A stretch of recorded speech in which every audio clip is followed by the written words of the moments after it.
So today we're going to talk about ethics in AI and HR. We've already had concerns about ethics in people analytics, and this makes me curious about the evolution into AI. And here we are on the HR Hub podcast with me, Andrea Adams. Keep listening to learn about this topic and all kinds of things related to HR. You can also find me on YouTube. So today, my guest is Megan Marie Butler. Megan is doing her PhD on AI in HR, so she's perfect for this conversation. She and I also already have recorded an episode about just generally an introductory episode to AI and HR. She's also an industry analyst and has been doing that for 6 years. Hi, Megan. How are you? Thank you for having me again. Yeah, well, thank you for coming on. That last discussion was fascinating. And this one is going to be juicy, I think. Definitely. So, let's just I'm gonna start big. Are the products being developed for application in HR ethical and legal? No, that is a good question. Given that we have very little regulation, most are. Okay.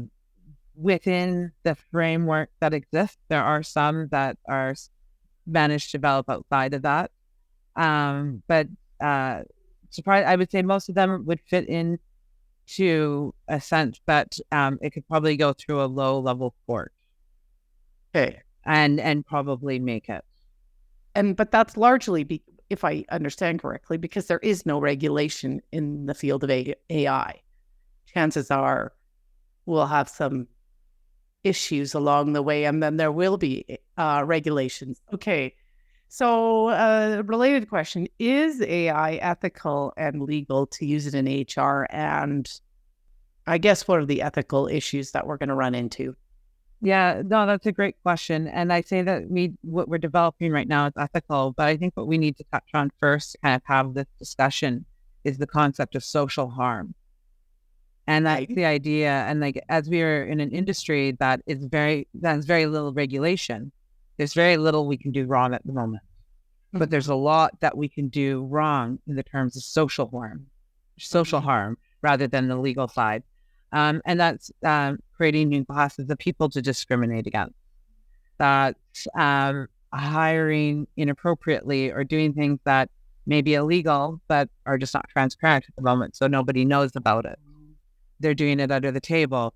That on the surface, we feel that we're doing right, but underneath, if we actually look at the practicalities of it, we could see that it's not very ethical or that it's not as useful as we want to believe it is.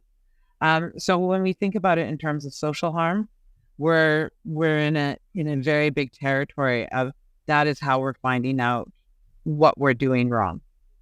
Okay, so I got a couple questions I want to follow up on. The first one is early on in that you said it was creating new classes of people. What do you mean? Well, we can now, because of AI and the fact that we're using data and patterns to analyze people, we're now able to classify people in more ways.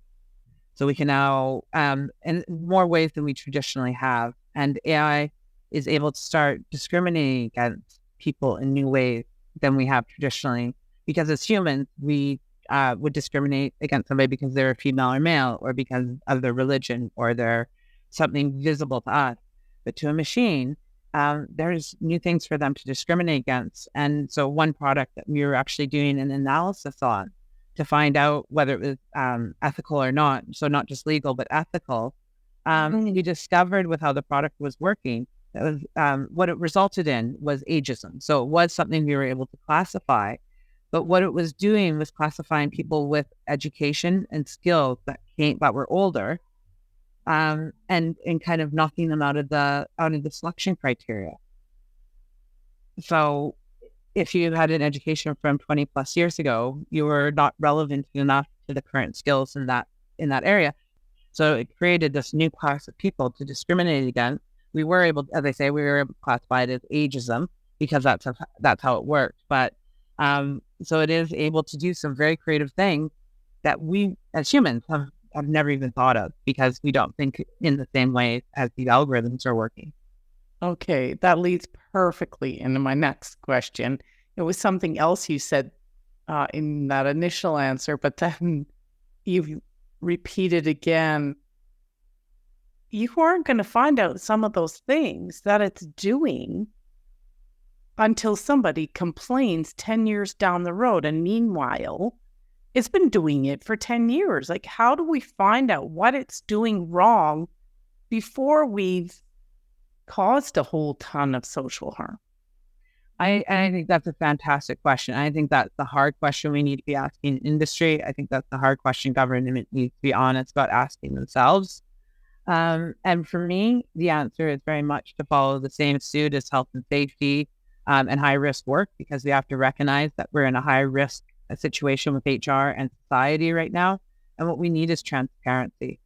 And there are some very small regulations in some places where it forces transparency of declaring where it's using AI in the hiring process. Okay. So knowing that you may be negotiating against a machine for your salary versus actually negotiating against people. So it's going to negotiate and classify your resume slightly differently. It is a technology that we're all going to start be using, and it will change how we do it in general. But as we go through that process, we need that transparency for individuals to know. And we also need that transparency forced on the industry, both on, and I like personally, to me, it makes sense that there is some sort of ethical review that products need to go through to prove, third-party ethical review that they need to prove that their products are compliant and legal and ethical. I have to say it was shocking a few times finding unethical products and seeing product founders or developers kind of go like, oh, okay, well, it doesn't work for that, but like, whatever, we just won't tell anybody, and kind of brushing those concerns away. And I think also too on the business side, and we see this with things like health and safety, where you have to post reports and incidents. And I think the same thing we need to do is to be posting and notifying employees. When are we using your data? How are we using it? And not just having a blanket statement that says at the beginning of employment, we're going to be using your data. We should be always talking about it. And that I'm sure you had that discussion with people analytics ethics, that we're doing all sorts of things with data, and potentially getting things like tracking people. Should we be able to have churn predictors? That's people analytics and AI. Should we have churn predictors that look at the frequency of use on your social media? Is that just that step too far? And what are those steps? And to me, the only way we're going to be able to find that out as a society is if it's transparent and open for us to have a discussion about it, because these things right now are just happening behind closed doors. Or it's like, don't hire this class of people because they tend to stay less long. Or like, yeah. Though there was one that came out, it was years ago. And so what it was it discovered, so it was an application. It was an algorithm that was developed in London, and what they discovered was that people who lived closer to the work location in the city center were more likely to stay longer. And so, well, that makes absolute sense. We'll just hire people who live closer to the office. Well, they inadvertently actually discriminated against all minorities because of basically how people live in the city, and that people who live further out tend to be of a different class of people than people who live closer in the city. So basically, they're just hiring white people who lived in the inner city, could afford to live in the inner city. Right. And it was in this altruistic fashion of, we're going to hire people who stay longer. And this is a variable that corresponds to that. Well, really what was happening in the organization was that white people were just doing better and minorities weren't. So they were quitting more. It had nothing to do with where they live. It had to do with the culture of the organization. It makes me want to swear, because in HR, you think, oh yeah, like we're just trying to drive down turnover or whatever it is. And we know that this kind of person, turns over less, but inadvertently, using your example, we're violating human rights. How do you check for the inadvertent correlations it's making? Well, because you need to find causation. We can't be making these people decisions on correlation. That's a huge one. And oh shoot, I'm going to mess up his name because it's going both directions in my head. Salvador Milo. He is the president or vice president of strategy for HR at Microsoft, and he put it so fantastically. Financial analytics is easy because a dollar is a dollar is a dollar. You can't mess it up. But when you look at people, so many variables when it comes to people. When we simplify us down to one or two or three factors and try and do an analysis on it, it's always going to be biased. So there was a really cool product made at the company I'm working for right now, and they're able to detect decay in telephone poles. And one of the data scientists kind of said to me, like, can't we just kind of do the same thing to people? And I'm like, yeah, well, if they all came from the same forest, the same type of tree, the same age, they were cut down at the same time, treated the same way, went through the same conditions, got put into the ground at the same time, and had power lines put in on them at the same time, and they all went through the exact same conditions, sure, no probs. But people don't go through that, even in employment, like even our day-to-day lives, even two children in the same family don't have the same experience.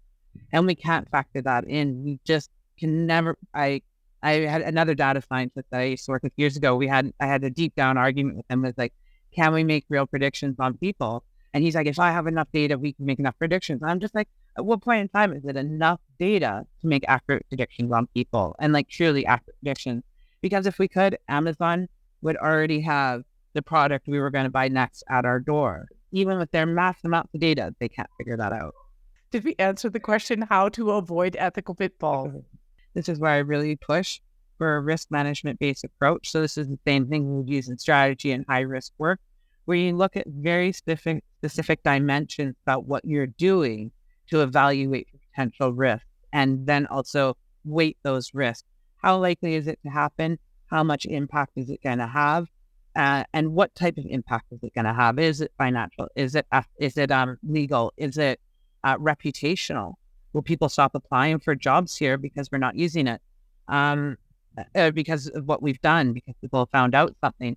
And so we want to be very aware of those things. And so the encouragement of 7 dimensions that I encourage is, one is like looking around the job. So if you're bringing AI in, who is using the AI and what impact is it having to the job and the work?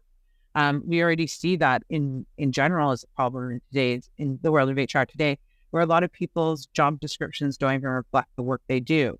Now we're bringing in this new technology and their work's changing drastically because of it. So we really need to be conscientious of what's going on there. Another big one, of course, is data privacy, portability, and use. What data are we using? Why are we using it? How are we storing it? Where are we keeping it? All of those really tough questions about the data. And this is where we get into those questions, and HR needs to be involved. A lot of data scientists aren't trained into what that data really represents. And HR is much more of a social science. And that's where we are trained in what does data really represent. It's not just the correlation, but is there actually a relationship there? Is there a causational relationship? And you really need to understand the variables in the data to do that. Another area is the effectiveness and potential misuse of the product. How effective is the product? So great example, there was one product we looked at years ago, and it gave a score. It was like kind of an ABC score on the likelihood that the person would accept a job offer. And it was based on things like how long the person had been at the job, at their previous role, and how long they stayed at previous roles, and some factors that in our own heads we could probably look at and figure out. But instead of us figuring that out in our own heads by making a judgment call, it was an algorithm giving somebody a score. And if we look at a score, so we have something that claims to be 95% effective, let's say. So if I was to say to you, or even somebody that you would expect to be trained in statistics like this, like, 95% effective, you'd expect your doctor to know, what does that mean? And if you were to ask your doctor that, they would probably say that means 95% of the time it's right. In reality, that couldn't be further from the truth.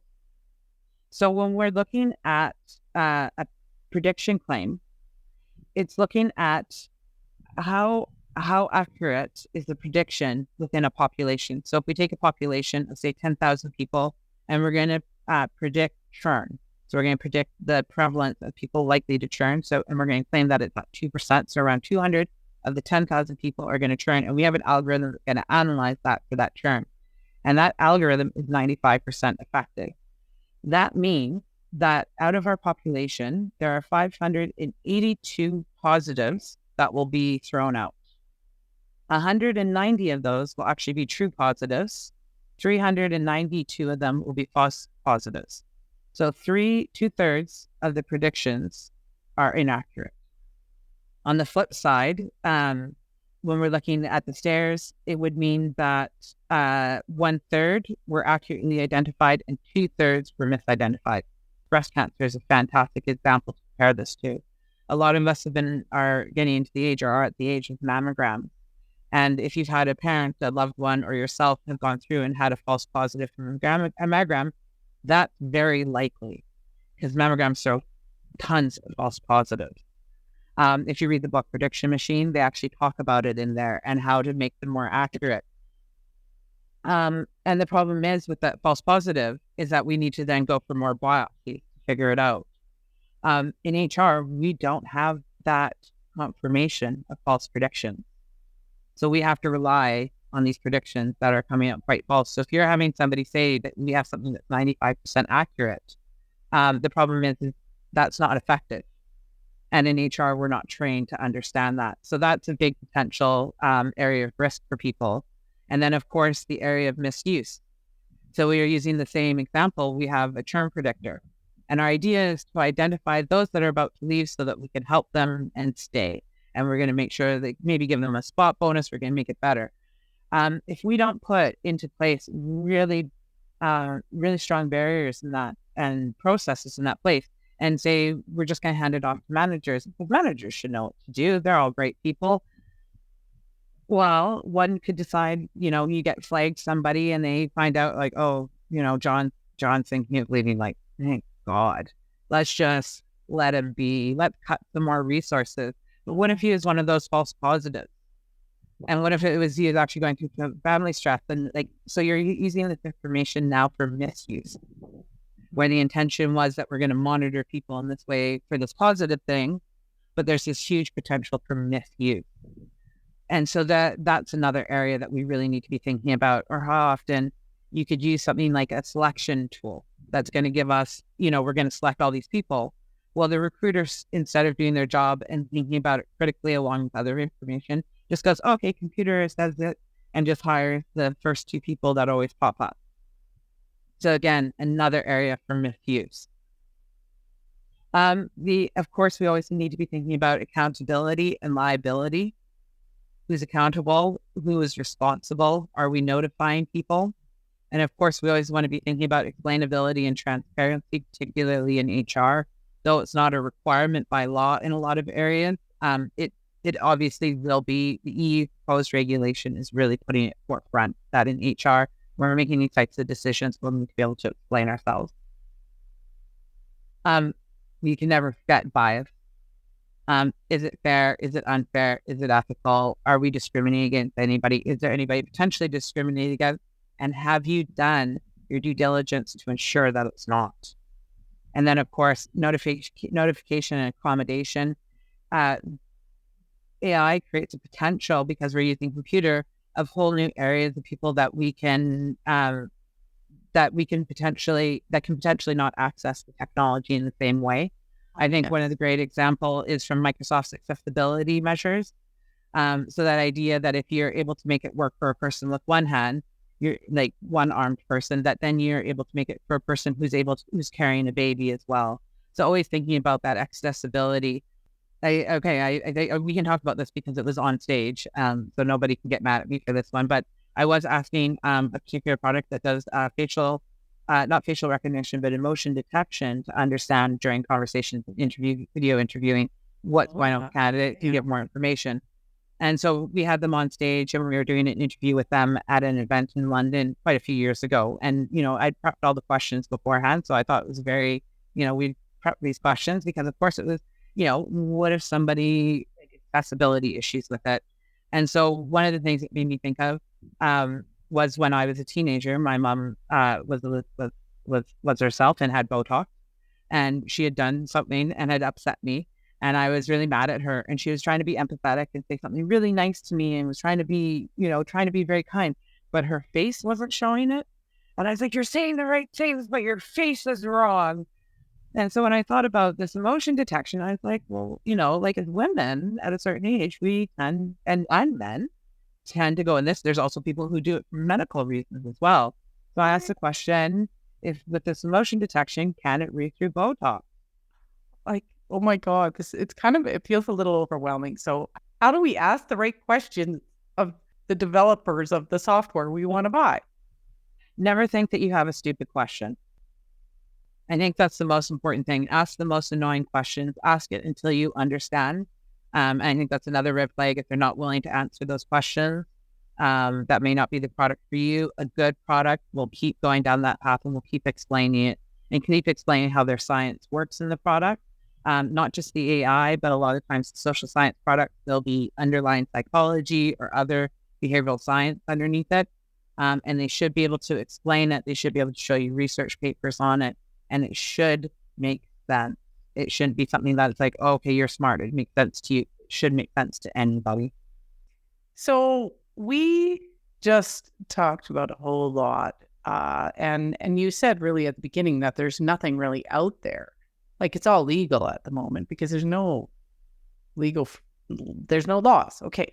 So what can we expect though? There must be stuff coming, and I've heard about some of it, even not watching for it. Yeah, so we are seeing governments are aware of the potential damage that's causing. And I think what the challenge is that the stronger voice, obviously, in the conversation is coming from industry.